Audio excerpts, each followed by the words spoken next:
it's not been easy for me. It has not been easy for me. And, you know, I started off in Brooklyn. My father gave me a small loan of $1 million. I came into Manhattan, and I had to pay him back, and I had to pay him back with interest.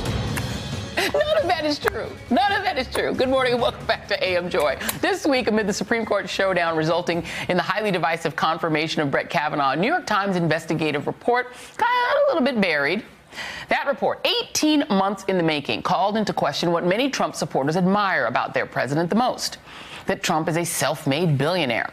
Well, it turns out that gilded narrative is not true, not even a little bit true. The Times, through a vast trove of financial records and more than 200 tax returns from Trump's father, Fred, his companies, and other Trump entities, concluded that Donald Trump helped his parents dodge taxes, set up a sham corporation to hide millions of dollars in gifts, helped them take improper tax deductions worth millions more, and put together a scheme to undervalue his parents' real estate empire by hundreds of millions of dollars on tax returns to reduce the tax bill that he and his siblings would pay when they inherited it. Altogether, the Times found Trump got the equivalent of, get this, at least $413 million in today's money from his father's real estate empire. In a statement, Trump's lawyer called the story 100% false, highly defamatory. Joining me now, Jennifer Rubin, opinion writer at The Washington Post. Eugene Scott, political reporter, also at The Post. Eric Bollert of Share Blue Media, and MSNBC contributor Charlie Sykes. I have to go to you, Eric, on this because it was actually your tweet that really informed us doing this segment. Because you tweeted the equivalent of "thanks a lot, New York Times. Wish you'd done that like 3 years ago when it could have mattered in the election." Now, what do you make of the fact that you now have this? I mean, this is thick. This is the printout of it. It's quite a thick report. What do you make of the fact that we're now finding out how extensive the tax dodging was?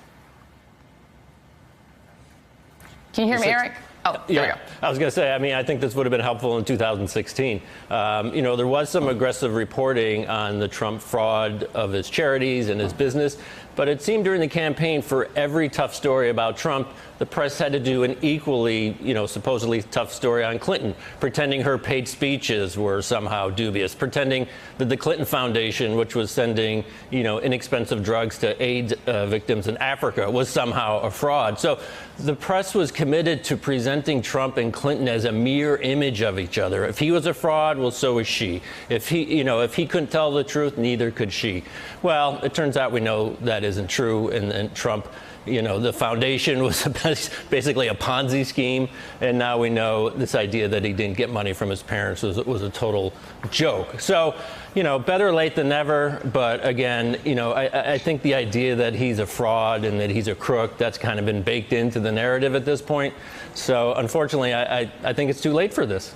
Yeah, and I have Washington Post folks here. I don't want to get them in the business of bashing the New York Times. I'm going to stay with you just for a moment, Eric, because you can do it. You don't work for either paper. You know, but the New York Times, you know, and you know, listen, this is a great paper. It's one of the great papers in American life. But they did spend a lot of time reporting on things like the Clinton Foundation. You actually tweeted they reprinted a big chunk of Clinton cash, which was Steve Bannon's, you know, sort of highly fictionalized account of the Clinton Foundation, et cetera. They had a headline in April of 2015, "Cash flowed to Clinton Foundation amid Russian uranium deal," and they did print in April of 2015 a big chunk of Clinton cash. And now let's go to 10, because Snopes actually debunked this idea that as Clinton cash claimed that Hillary Clinton somehow gave away 20% of the United States uranium to Russia. We've talked about that on the show. It's not true. In exchange for Clinton Foundation donations, it was not. It was false. It was ruled false. But the other story that all the papers did that really was obsessive, that if you do a sort of word cloud on Hillary Clinton during the campaign, the big word is emails. Oh, absolutely. It is what the media obsessed over day after day after day. And there was a study that was actually done that said that Clinton's emails got as much front page coverage in 6 days as her policies got in 69 days. These findings were published in the Columbia Journalism Review, focused on the New York Times election coverage. Their starkest discovery that in just those 6 days, the Times ran as many cover stories about Hillary Clinton's emails about all her policy issues combined. This was another part of basically in your tweet that was your beef. Do you think that, what do you make of that fact? Yeah, no, if you look back at the Clinton coverage, there was very little policy coverage. And why was that? The reason there was so little policy coverage is the press created this entire brand new category of emails. So you know, there wasn't enough time, there wasn't enough space to do emails and policy. What would she be like as president? What's her agenda? What would taxes look like? What's her foreign policy? That was put in the trash. And so they feasted on emails and, you know, these kind of scandal stories. So it really was incredible that the 2016 campaign, there wasn't much discussion about her policy because they had to cover the emails. And just another quick point about this New York Times story getting buried. You know, as you mentioned, they worked on this for 18 months. I really have no idea why they dropped this in the middle of Kavanaugh week. Everyone knew there was a definitive deadline for the FBI investigation. Everybody knew there was going to be a vote on the weekend. Why, if you're working on a story, you have a scoop, no one else has the story, why not wait until after the Kavanaugh controversy, publish it on Sunday, and then give it a run?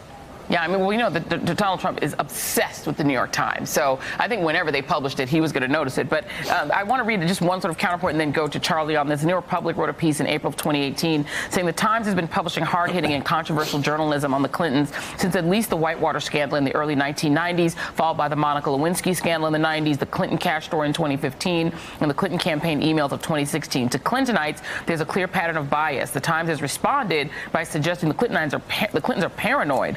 And trying to quash legitimate news to protect their image. Charlie, there is one thing that I think is absolutely true, no matter what side of the political aisle you fall on, which is that Republicans and some liberal Democrats really despise the Clintons, right? And a lot of that is fueled by this belief that they have this ongoing story of corruption that was an obsession of much of the media during the 2016 election.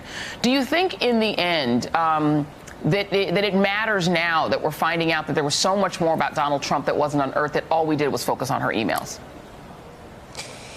You know, this is an interesting question. We'll never actually know, but you know, I do think that it was baked into the cake back in 2016 that the guy was, you know, a fraud. I mean, I remember talking, you know, to my audience, trying to tell them about, you know, Trump University and, you know, Trump Steaks and Trump Airlines and all of these failures and all of these bankruptcies, and none of it actually penetrated. Look, you know, we do have to, like, acknowledge what an extraordinary act of journalism this is by the New York Times. I mean, you know, we are living in a golden age of in-depth investigative reporting. Would it have made a difference in 2016? I don't know. Will it make a difference now? Probably not, because this is all baked into the cake. But it does reinforce this gap between who Donald Trump says he is, what his base thinks he is, and the reality. And that really highlights this extraordinary moment where we are basically led we're a country led by somebody whose entire reputation is fictitious and who is based on a fraudulent image.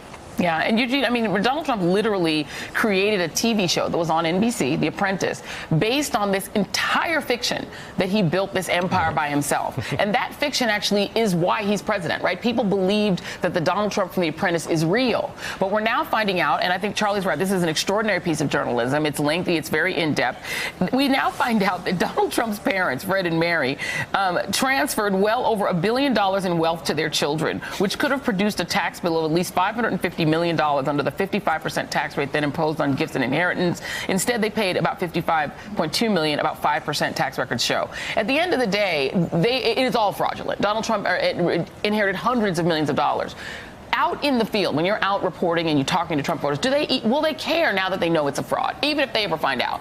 Absolutely not. I covered the campaign, and I've spoken with voters this week in Arizona and in Kansas, and they heard these attacks, these stories from the left and legitimate stories from the media during the campaign, putting his wealth and his credibility into question, and they didn't care. In some instances, they praised his ability to get over on the government, to beat the system, and to pay as few taxes as possible, which, quite frankly, is a value held highly in many wings of conservatism. What many of them don't realize is that in not paying taxes, funds that could have gone to benefit people from these low-income communities that Trump said he was trying to help were not helped. The only people who appear to be helped based on this story was the Trump family. This is why Trump spends so much time not only attacking the New York Times, but the mainstream media altogether. It allows his base to say that's that's all rubbish.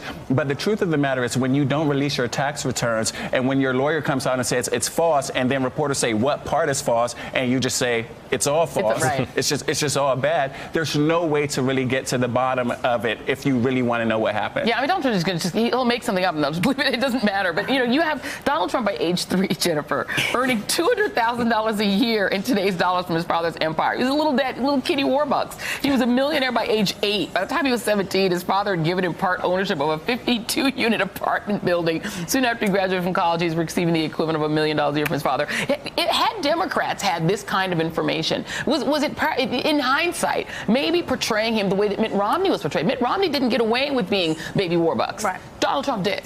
Well, we will not know. And frankly, a difference of about 78,000 votes in 3 cities, if our ex-FBI director had not come forward, James Comey had not come forward, we would have had a different outcome. Had the press perhaps been more balanced in the emails, we would have had a different. There are a million what ifs. There are a million buts. I think what Eugene said is absolutely right. These people do not care. No. It makes him all the more phenomenal because look how he outfoxed us all. Yeah. But I will say this: it matters in one respect. It matters that there is no statute of limitations on civil tax fraud. Right. And that the state of New York is going after him. And it will be very interesting if the state of New York presents him with a bill for a few $100 million. Yeah. That will matter to him. And you know what? There's no pardon. There's no way of getting out of it. It's a bill. It's enforceable. At least right now, until the case goes to the Supreme Court, that maybe let Brett Kavanaugh give him a get-out-of-jail-free card. The New York State Department of Taxation and Finance, to your very point, by CNBC, Jennifer, the department is reviewing the allegations in the New York Times article and is vigorously pursuing all appropriate avenues of investigation. A spokesman for the New York State Department of Taxation and Finance said in an email to CNBC. And Charlie Sykes, meanwhile, Donald Trump's sister, because it appears that he wasn't alone in benefiting from these tax schemes. He has a sister who's actually a sitting judge, and she's also implicated. Marianne Trump Berry, then a federal judge, whom Fred Trump, the father, often consulted on legal matters. Donald Trump and his siblings set up this sham corporation to disguise millions of dollars in gifts. Let's say that the New York Department of Taxation and Finance were to go after Marianne Trump or Donald Trump. Would that hurt Donald Trump in any way, or would his base just say, well, that it proves the deep state is real and blah, blah, blah? Yeah, they would probably say that, but there's real legal jeopardy here when you are talking about acts of fraud. The base may think this is very, very clever, but I mean, we're all old enough to remember when Americans would have thought that really super rich people who were defrauding the government, lying about their taxes and then making the rest of us pay a bigger share would have been a big deal. But I'm also fascinated about sort of what's not in the New York Times piece. Well, the brilliance of the New York Times piece, of course, is that it follows the money. But there's more money to be followed here. And one of the questions that I have, and I think other people have, would be, when Daddy stopped bankrolling Donald Trump, when he stopped shoveling the money into the black hole of Trump's failed businesses, who picked up the slack? Where did who is the next sugar daddy? And I do think that this goes to the heart of Trump Inc. and the kleptocracy that we live in right now, to follow the money and to see where that came from more recently. And so that's why I do think that this is relevant. Now, will the base care? No, but I think there's some really interesting answers there. And could the answer rhyme with Prussia? Eric, I mean, somebody paid. Eric, last question to you, exit question. One of the themes in this piece, in the New York Times piece, is that part of the reason that Fred Trump was shoveling so much money specifically to Donald is that he was such a terrible businessman, that he was such a failure at everything he tried to do that the father kept having to bail him out. So, does that narrative, should Democrats be picking up that narrative, a little bit more narrative of failure? Yeah, it's possible. But again, as we've been discussing, I think he has created the narrative that he wants for his base, and it is going to be what it is. One quick point on this story maybe getting buried. There was indications the New York Times didn't even think it was a game changer. Over the weekend, the D.C. Bureau produced a piece saying what an amazing, wonderful week Trump had, because he was able to cram through a Supreme Court justice with 48 no votes, the most no votes since Clarence Thomas. So in the view of the New York Times D.C. Bureau, Trump had a winning week, and this story doesn't really matter. Yeah, there's a strange symbiotic relationship, this love-hate relationship between Donald Trump and the Times that is probably could be the subject of many, many books. Jennifer and Eugene will be back with us. Eric Bollard, Charlie Sykes, go off and have a wonderful brunch and have a great day. All right, more AM Joy coming up.